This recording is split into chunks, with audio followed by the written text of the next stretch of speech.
बाबा उठा ना बाबा. बाबा अरे तू मला सोडून कसा गेला रे माझ्या नवऱ्या.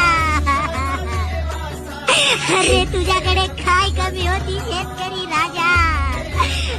तुझ्या साऱ्या जगाचा पोशिंदा होतास ना रे. मग तूच कसा या जगाला सोडून गेला शेतकरी राजा. बाबा शाळेत माझा पहिला नंबर आला. अरे वा पोरा, इथून माझा पोरगा मोठ्या शहरात चांगल्या कॉलेजमध्ये शिकणार. एकदाचा गण्या तू शिकून मोठ्या नोकरीवर लागला ना, बस मी सुखानं मराले मोकळा.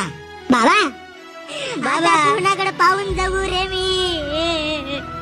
हो धनी उठा ना धनी, आता कसा करू मी. मला तरी खाऊन नाही नेल्यावर. हे काय मालक, अहो शेतमालाला जर का एवढाच भाव भेटेल तर या जगातला शेतकरी कसा जगेल. हा पूर्ण माल विकून सुद्धा आम्ही घेतलेला कर्ज फेडू शकणार नाही मालक. हा तर मी काय करू, वरूनच भाव तेवढा आहे. अहो बघा ना मालक. चाल चाल दुसरा आहे रे. दिन दौडीचे लोक काय डोकं खाते तर सकाळ सकाळी.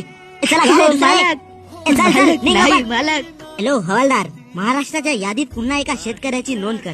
हळूहळू असेच एक एक शेतकरी जाऊन या जगात एकही शेतकरी नाही वाचतील, तेव्हा कुठे या जगाला शेतकऱ्याचा खरा महत्व समजेल.